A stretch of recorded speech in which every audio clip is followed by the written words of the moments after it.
From Bezos' Instagram page, congratulations on the flight. Can't wait to join the club. Oh, it's a club, all right. You ain't in it. George Carlin.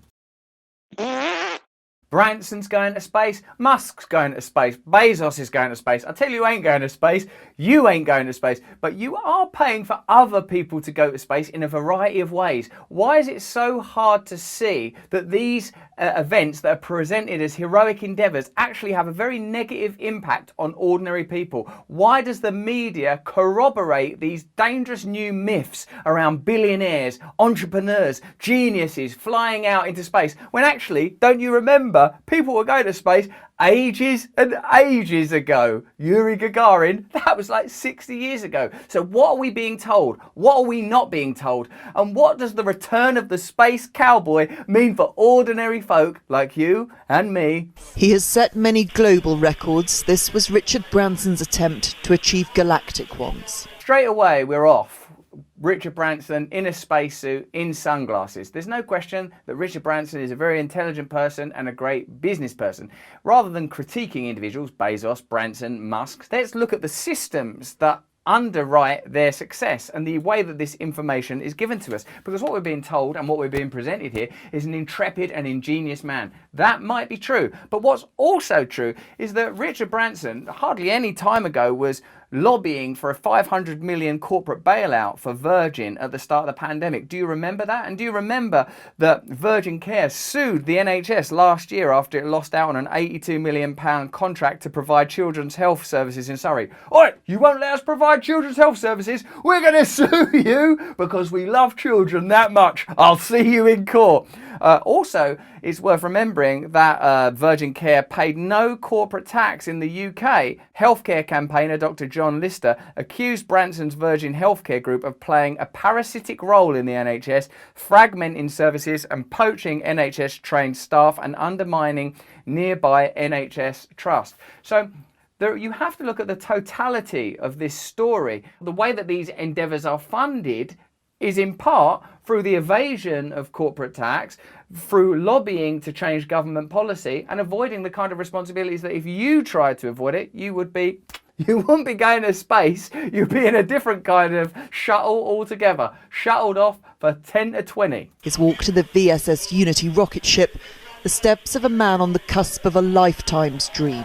By focusing on Richard Branson's individual pursuits and successes, what's being obscured by this media reporting is literally what's really happening. This is from Mother Jones.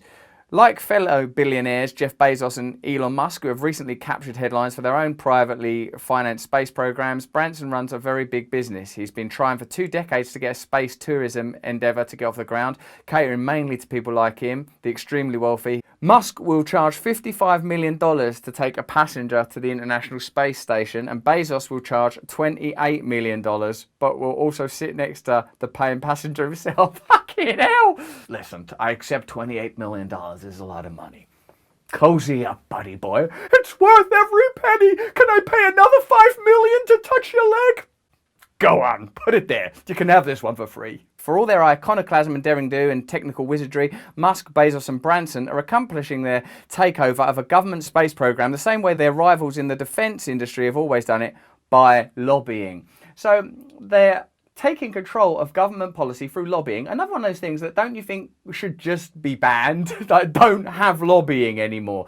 Don't have that people that are working in healthcare make profits from it. That drug companies can't make a profit from anything in healthcare. Imagine how that would change the mentality. Oh, all of the geniuses won't bother. If they can't go to space, then we're not going to work. Well, I don't want people in charge that won't work unless they get shot off to fulfill their boyhood dreams in a space rocket. That's childish. That's a childish way to run a country. Can you see that the media are cooperating in the creation of a dangerous myth? The myth being, we need these great, powerful, real-life Tony Starks to go out to space to build us a future. We can't build a future collectively through our collective talents and our collective beauty and ingenuity. No, we're useless scumbags who can't participate in the creation of these brave new utopias. You just sit back quietly, and if you can't afford 28 million or 55 million to go off to space and hold hands with a billionaire as you look down at the earth and think, oh my God, what's happening to that race rainforest, then shut your mouth. Sit down quietly and consume this crap and believe these stories. A milestone for Richard Branson personally, but also one for commercial space.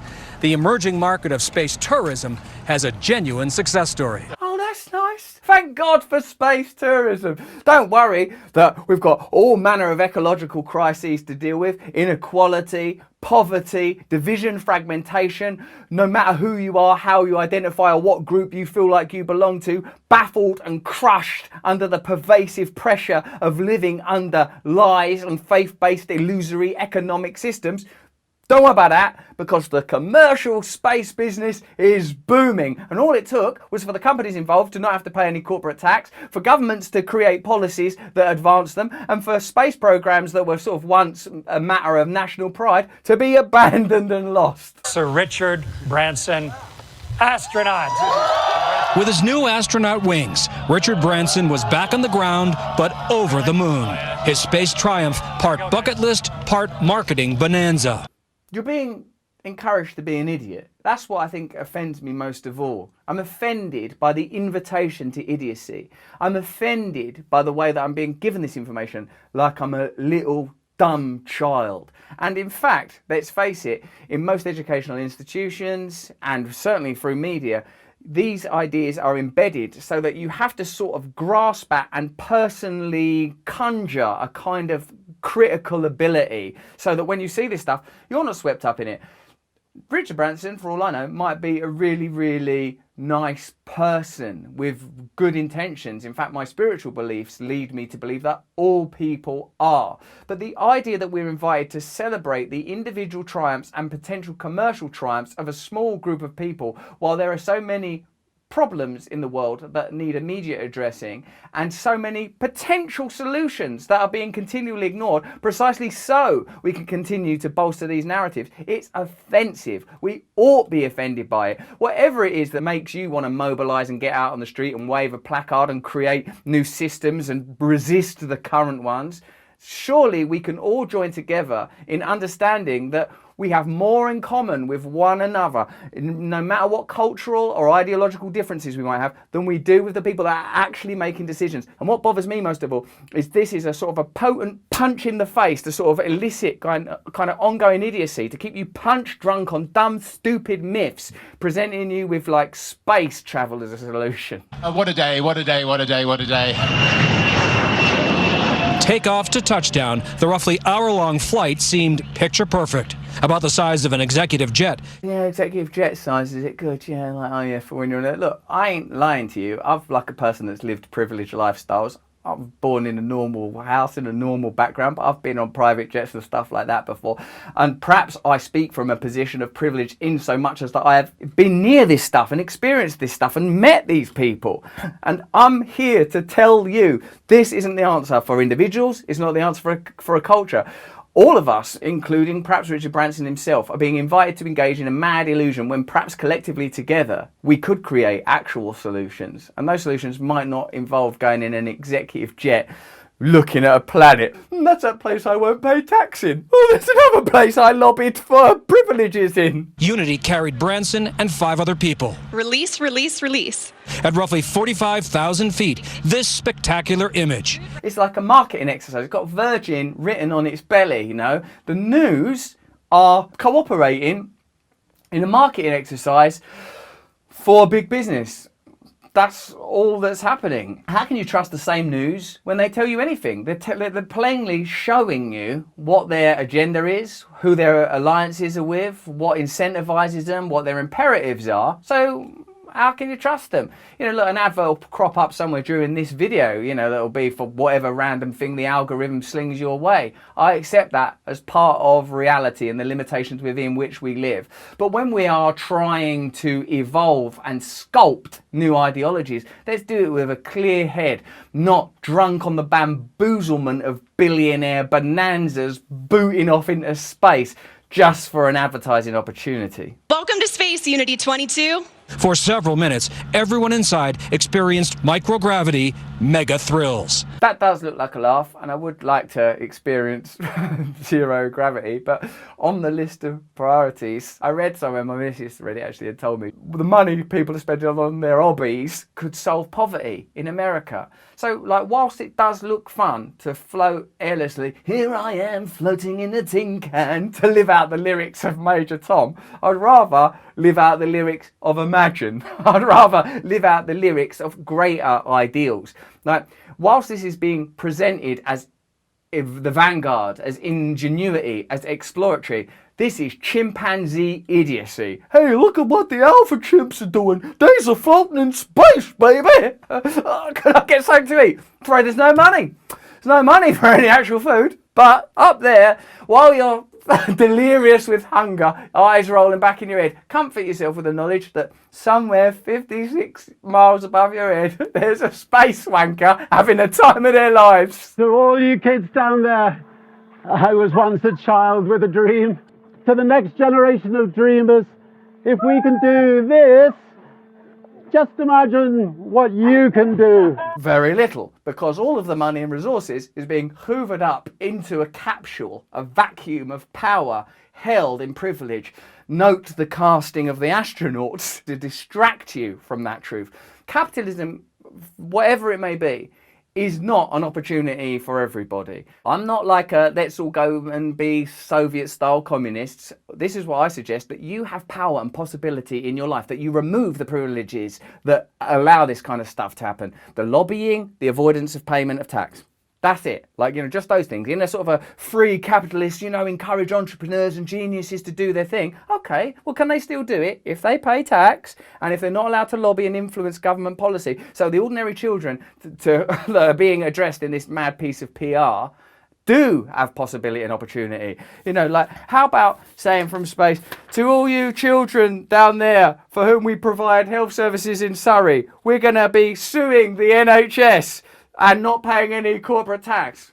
That's also true, That's also true. More true than what's being said in that puff piece. Branson floated on air in every sense. I have dreamt of this moment since I was a kid. I remember Bezos in his videos saying the same thing. I've dreamt this moment. We've all had dreams when we were kids. That's what being a kid is about. How about a reality when we're adults that we all share in? How about, instead of pursuing this commercial project that wouldn't be done if you had to pay tax or couldn't do lobbying, creating fairer, better societies. Now, like, I'm sure both Bezos and Branson and all these billionaires can point to socially responsible endeavours that they fund, but they don't take a great deal of unpacking, frankly. You find out that tax is avoided as a result of it, funding gets held in certain types of account. I mean, it's all like shady deals, What I would like is explicit, honest, open, transparent endeavours, not to reach new spaces up there, but new spaces in here. New, fairer, better societies for everybody. In the battle of the space barons, Branson now has billionaire bragging rights. He personally got to space first, before Elon Musk of SpaceX or Jeff Bezos of Blue Origin. From Bezos' Instagram page, congratulations on the flight. Can't wait to join the club. Oh, it's a club, all right. You ain't in it. George Carlin. Virgin Galactic has 2 test flights left this year. They intend to start flying customers to space next year at $250,000 a pop. Lindsay? $250,000 for the ride of a lifetime, Gio. Thank you. We're literally doing adverts for it now. Richard Branson has dreamt of this since he saw the first moon landing. He realised his dream today, so did all those who've planned this trip for years, bringing the chance of space travel a little bit closer for us all. If at the advent of the internet we'd had the foresight to say, why don't we regulate these spaces so they don't become colonised and corporatised like physical space has done? Perhaps now that we're looking at outer space, we could have more perspicacity. Don't make this the domain of billionaires. This is something that could belong, it can't even belong to any individual. Like, think of an indigenous attitude to the earth. This doesn't belong to any of us. We're custodians passing through. Think of how that changes your mindset, not thinking about your individual pursuits, your individual pleasures.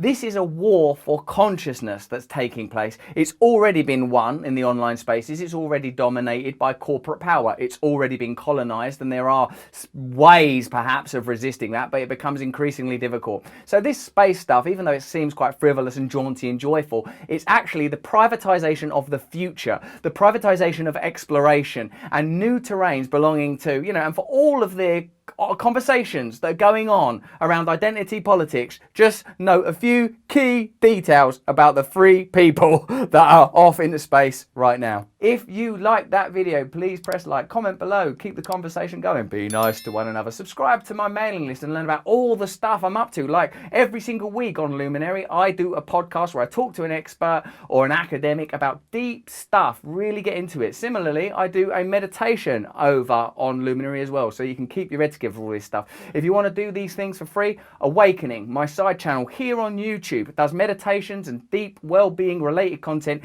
3 times a week. Check it out and please subscribe to that too. Thanks very much for watching this. Keep your head together, stay alert, stay in tune, keep your feet on the ground, because I reckon that's where the real stuff's happening, on the old terra firma, not off in the astronauties.